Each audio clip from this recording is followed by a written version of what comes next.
আমরা আসলে যে সবাই জানি যে সামনে মে মাসের ৩ তারিখ থেকে জিম্বাবুয়ের সঙ্গে আমাদের ৫ ম্যাচের টি-20 সিরিজ শুরু হতে যাচ্ছে। যার ৩টা ম্যাচ হচ্ছে চিটাগাংয়ে এবং ২টা ম্যাচ ঢাকায়।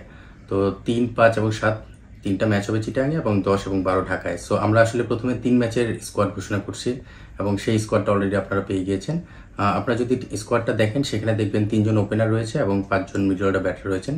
সো ৮ জন ব্যাটসম্যান এবং ৩ জন স্পিনার রয়েছে। স্পিনার আমরা বৈচিত্র্য রাখার চেষ্টা করছি, right arm off spinner, left arm spinner এবং লেগ স্পিনার। তার সঙ্গে ৪ জন সিম বোলার রয়েছে। এর মধ্যে আপনারা যদি দেখেন যে সাইফুদ্দিন রয়েছে স্কোয়াডে, যাকে আমরা অলরাউন্ডার হিসেবে বলতে পারি, এবং তানজিম সাকিবও রয়েছে।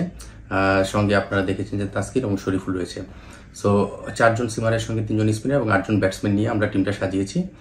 ৩ জন ওপেনারের মধ্যে তানজিদ তামিম, যার এখনো ডেবু হয়নি, তাকে আমরা মনে করেছি যে প্রমিসিং এবং টি-20 ফর্মেটে যেই ধরনের ক্রিকেট খেলা উচিত তার মধ্যে সে অ্যাবিলিটি রয়েছে। সো সেখান থেকেই তাকে আমরা টিমে ইনক্লুড করেছি। আর পারভেজ ইমন, সে আসলে একটা টি-20 খেলেছিল তার ইন্টারন্যাশনাল ক্রিকেটে। তার বাইরে হয়তো খুব বেশি ইন্টারন্যাশনাল ম্যাচ খেলার সুযোগ হয়নি, 2টা ম্যাচ খেলেছিল, বাট সেটা ডিফারেন্ট টুর্নামেন্ট ছিল। যাই হোক, তো ইমনকেও আমরা টিমে ইনক্লুড করেছি। আর সৌম্যর যে ব্যাপারটা, সেটা আপনারা সবাই জানেন যে সৌম্য এখনো পুরোপুরি ফিট হয়নি। সো 3 ম্যাচের স্কোয়াডে আমরা সৌম্যকে কনসিডারেশনে রাখতে পারিনি। পরের স্ট্যাটাস আমরা মেডিকেল ডিপার্টমেন্টের কাছ থেকে জেনে হয়তো জানতে পারবো কী অবস্থা রয়েছে। বাট প্রাথমিক স্কোয়াডে বা এই প্রথম 3 ম্যাচের স্কোয়াডে আমরা সৌম্যকে কন্টিনিউ করছি না। আর পেস বোলিংয়ে সাইফুদ্দিনের বিষয়টা হচ্ছে, আমরা আসলে অলরাউন্ডার হিসেবে তাকে চিন্তা করি।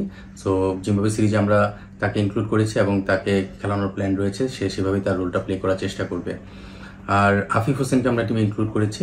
আপনারা জানেন যে সাকিব যেহেতু প্রাথমিক স্কোয়াড বা প্রথম 3 ম্যাচের স্কোয়াডে নেই, সেখানে আমরা আফিফকেও টিমে ইনক্লুড করেছি। আর বাকি যারা মিডল অর্ডার ব্যাটার রয়েছে তাদের সম্পর্কে আসলে আলাদা করে নতুনভাবে বলার কিছু নেই, আপনারা সবাই জানেন। এখানে সাকিবের বিষয়ে আসছে, সাকিব আল হাসান। সে আসলে 30 তারিখ দেশে আসবে এবং দেশে আসার পরে সে একটা ডিজায়ার আমাদের কাছে শো করেছেন, সেটা হচ্ছে ডিপিএল এর 2টা ম্যাচ খেলতে চায়। এবং যেটা আমরা আসলে ম্যানেজমেন্টের সঙ্গে কথা বলি, ক্রিকেট বোর্ডের সবার সঙ্গে কথা বলে আমরা মনে করেছি যে সেটা ভালো হতে পারে। বিকজ টি-20 ফর্মেটে আসলে নিজেকে রেডি করার জন্য যে সময়টা দরকার, অনেক সময় সেই সময়টা থাকে না, যেটা ডিপিএল এর মাধ্যমে হয়তো বা লঙ্গা ভার্সন 50 ওভার ম্যাচে সেই সময়টা থাকে, যেটা ব্যাটিং বোলিংয়ে নিজেকে প্রস্তুত করে নিতে পারে।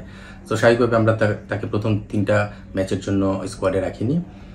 মোস্তাফিজ এখানে স্কোয়াডে নেই। মোস্তাফিজ আসলে লম্বা সময় খেলার মধ্যে রয়েছে। বিপিএল খেলেছে, তারপরে শ্রীলঙ্কার টি-20 ওয়ানডে সিরিজ খেলেছে, তারপরে আইপিএলে চলে গেছে। লম্বা সময় আসলে সে খেলার মধ্যে রয়েছে এবং তার আসলে রিকভারির ব্যাপার রয়েছে, সেটা মেন্টাল এবং ফিজিক্যাল 2টা সাইডই। তার সঙ্গে আমাদের আলোচনা হয়েছে, আমাদের সিলেক্টরদের কথা হয়েছে, চিফ সিলেক্টরের সঙ্গে কথা হয়েছে। সে আসলে যে কোনো একটা পোর্শনে হয়তো রিকভারি টাইমটা চাচ্ছিল। সো আমরা আসলে ডিসাইড করেছি যে ফার্স্ট পোর্শনটাই, মানে 3 ম্যাচের এই স্কোয়াডে তাকে আমরা ইনক্লুড করিনি। তাকে আমরা পরে হয়তো পরের 2টা ম্যাচের জন্য ইনক্লুড করতে পারি। সোফার এই হলো স্ট্যাটাস এবং আশা করছি যে আমাদের টিম ভালোই করবে ইনশাআল্লাহ। Hope for the best.